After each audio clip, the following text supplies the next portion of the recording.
Bienvenue, on plonge aujourd'hui dans un document qui fait vraiment beaucoup de bruit aux États-Unis, Énormément de bruit, oui. le Mandate for Leadership, The Conservative Promise. On l'appelle surtout le projet 2025. Un pavé, hein. Près de 900 pages. Oui, un pavé piloté par la Heritage Foundation avec une cinquantaine d'autres organisations conservatrices. Et leur objectif est très clair. C'est ça, fournir une feuille de route, clé en main, prête à l'emploi, dès le premier jour pour la prochaine administration conservatrice, si elle arrive au pouvoir le 20 janvier 2025. Et pour bien comprendre l'enjeu, il faut savoir que ce n'est pas la première fois. Ce n'est pas juste un manifeste qui va prendre la poussière.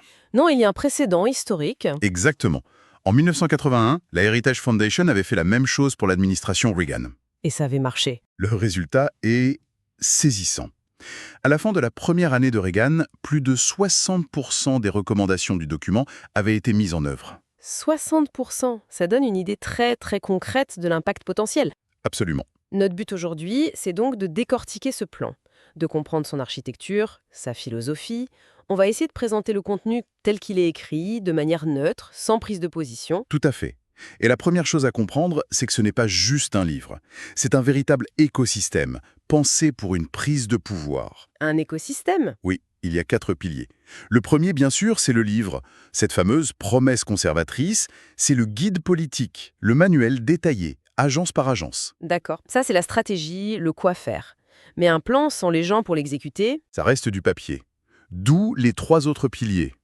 Le deuxième, c'est une immense base de données de personnel. Ah, d'accord. L'idée, c'est d'avoir déjà identifié, vérifié des milliers de candidats qui sont alignés sur la vision du projet, prêts à être nommés. Fascinant.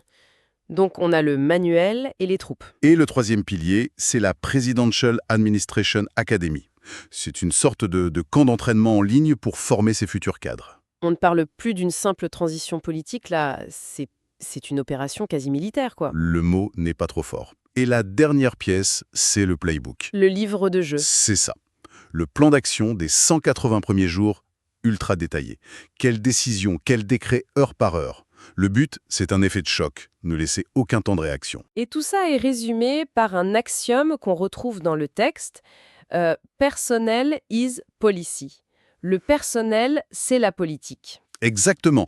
Les idées ne sont rien sans les bonnes personnes au bon poste. Leur but affiché, je cite, c'est de lever une armée de conservateurs alignés, approuvés, formés et préparés pour, et c'est le mot-clé, déconstruire l'État administratif. Et ce mot-clé, il nous amène directement au cœur du programme, un programme qui s'articule autour de 4 grandes promesses. Alors, allons-y. La première de ces promesses, restaurer la famille comme pièce maîtresse de la vie américaine et protéger les enfants. Ça sonne assez classique, non, pour un programme conservateur? Sur le papier, oui, sauf que le postulat de départ, c'est que la famille américaine est en état de crise existentielle et que le gouvernement fédéral doit intervenir massivement. Massivement. C'est-à-dire? C'est-à-dire utiliser la loi et le budget fédéral pour réimposer un certain ordre moral.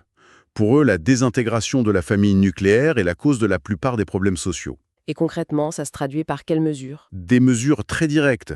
Par exemple, purger toutes les lois fédérales de termes jugés idéologiques. Comme... Des mots comme genre, diversité, équité et inclusion, qu'on connaît sous l'acronyme DEI, orientation sexuelle ou même santé reproductive. L'idée, c'est de leur retirer toute légitimité, C'est une réécriture sémantique du droit, en fait. à très grande échelle. Et ça va plus loin. Je m'en doute. Une autre proposition concerne la pornographie. Elle serait interdite, avec des peines de prison pour les producteurs et les distributeurs. D'accord. Mais le point le plus radical, c'est sans doute celui-ci. Le texte suggère que tout éducateur ou bibliothécaire qui mettrait à disposition des contenus jugés pornographiques à des mineurs, eh bien, il serait classé au registre des délinquants sexuels. Pardon, une seconde. Un délinquant sexuel, on part bien de ça? C'est ce qui est écrit noir sur blanc. Mais c'est portuchon. C'est une criminalisation de professions entières. Les conséquences sont énormes. C'est une mesure d'une dureté extrême, oui. L'effet dissuasif recherché est maximal. Et dans la même logique, le projet veut couper tous les financements fédéraux aux écoles, aux villes, aux États. Qui ne respecterait pas cette ligne. Exactement. Qui ne respecteraient pas ce qu'ils appellent les droits des parents en tant qu'éducateurs principaux. C'est l'arme budgétaire pour imposer une vision culturelle. On comprend bien qu'il faut des leviers de pouvoir immenses pour ça. Ce qui nous amène à la deuxième promesse, qui est vraiment le cœur de la machine Q. Démanteler l'État administratif. Oui, Qu'est-ce qu'ils entendent par cet État administratif qu'ils veulent abattre? pour eux, c'est très simple. C'est la bureaucratie fédérale. Ces millions fonctionnaires de carrière non élus. D'accord? Ils ne les voient pas comme des serviteurs neutres de l'État. Pour eux, c'est un quatrième pouvoir illégitime, progressiste par nature, qui a usurpé le pouvoir du Congrès et du président. Le fameux Deep State. L'ennemi de l'intérieur, en quelque sorte. Et comment on démantèle une structure pareille? L'outil principal, c'est une attaque frontale contre le statut de la fonction publique. Le projet veut réinstaurer une classification qui s'appelle le Schedule F. Le Schedule F. Il a été créé par décret à la toute fin du mandat de Trump. En gros, ça permettrait de reclasser des dizaines de milliers d'hauts fonctionnaires, ceux qui influencent les politiques, comme des employés politiques. Ce qui veut dire qu'ils perdent la protection de leur statut. Et qu'on peut les virer sur simple décision politique. C'est ça. C'est exactement ça. Ça permettrait de purger les échelons supérieurs de l'administration et de les remplacer par des loyalistes, ceux de la fameuse base de données. Le personnel, c'est la politique. La boucle est bouclée. Voilà. Et l'autre outil, ce serait de transformer le bureau du budget de la Maison-Blanche, l'OMB, en une véritable tour de contrôle présidentielle. Un cockpit pour piloter tout le gouvernement. C'est l'image.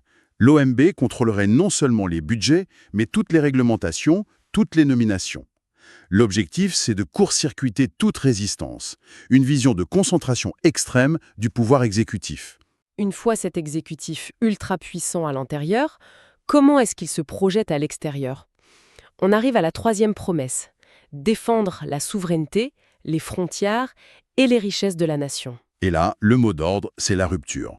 Une rupture totale. Le texte parle d'une trahison des élites américaines qui auraient bradé la souveraineté du pays sur l'autel de la globalisation. La vision, c'est un monde hostile. Oui, et deux obsessions dominent ce chapitre, la Chine et l'énergie. Commençons par la Chine. Comment est-elle décrite? Le langage est huit, sans équivoque. La Chine n'est pas un concurrent ou un rival, elle est qualifiée d'ennemi totalitaire. Le mot « ennemi ». Et cette sémantique justifie des mesures radicales. Le projet veut mettre fin à des décennies d'engagement économique avec Pékin, Et ça passe par quoi, concrètement? par des actions très symboliques et très concrètes. Interdire immédiatement TikTok, par exemple. Bien sûr. Et tous les instituts Confucius. Ils sont vus comme des plateformes d'espionnage et de propagande du Parti communiste chinois. L'idée, c'est vraiment de couper tous les ponts. C'est clair. Et sur l'énergie, quelle est la stratégie? L'objectif est résumé par une formule choc.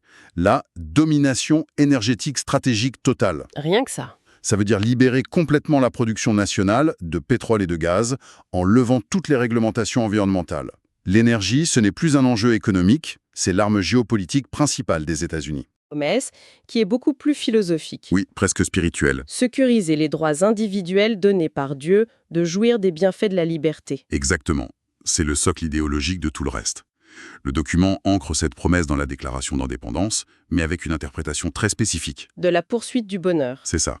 Pour les auteurs, ce n'est pas la liberté de faire ce qu'on veut. C'est la liberté de vivre en accord avec les lois naturelles et les préceptes du Créateur. Donc la liberté est liée à un ordre moral d'origine divine. Intrinsèquement lié. Et politiquement, ça se décline comment? Ça se décline en une opposition frontale, un combat entre deux systèmes, le capitalisme, de libre entreprise d'un côté, et le socialisme de l'autre. Pour eux, c'est la grande bataille de notre époque. Et ils utilisent une image très forte pour illustrer ça, n'est-ce pas? Oui, une métaphore visuelle très puissante, celle d'une photo satellite de la péninsule coréenne, la nuit. Ah oui. On y voit la Corée du Sud, capitaliste, qui scintille de lumière, et juste au-dessus, la Corée du Nord, communiste, qui est un trou noir, une obscurité quasi totale. C'est une image incroyablement efficace. C'est presque de la propagande visuelle dans un texte politique. Ça montre qu'ils ne voient pas ça comme un débat, mais comme une lutte entre la lumière et les ténèbres. C'est tout à fait ça. Et cette lutte se mène sur deux fronts. Un front économique, politique pro-croissance, déréglementation massive, et un front culturel, défendre la liberté d'expression contre ce que le texte nomme la culture woke. Perçu comme une nouvelle forme de totalitarisme. Oui, qui menacerait la liberté de pensée, de religion, et les géants de la tech sont particulièrement visés, accusés de censure. Alors, si on prend un peu de recul, ce qu'on voit se dessiner, ce n'est pas juste une liste de réformes.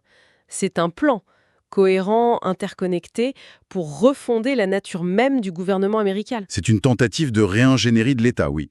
L'idée maîtresse, c'est un paradoxe fascinant. Lequel? Utiliser une centralisation massive et sans précédent du pouvoir entre les mains du président, Mhm. dans le but affiché de décentraliser le pouvoir vers le peuple, vers ce qu'ils définissent comme le peuple, oui, les familles, les communautés locales, les églises. Utiliser un pouvoir exécutif quasi absolu pour, en théorie, libérer la société de l'emprise de l'État. Ce qui nous laisse avec une pensée pour la suite. Le document se présente lui-même comme un plan pour, je cite, « sauver la République ». C'est l'ambition affichée. Mais la question que cette analyse soulève, c'est si un programme aussi radical était mis en œuvre dans son intégralité, avec cette volonté de soumettre la fonction publique, de concentrer le pouvoir exécutif, que resterait-il d'une République conçue sur l'équilibre des pouvoirs? La question est vertigineuse et elle reste ouverte.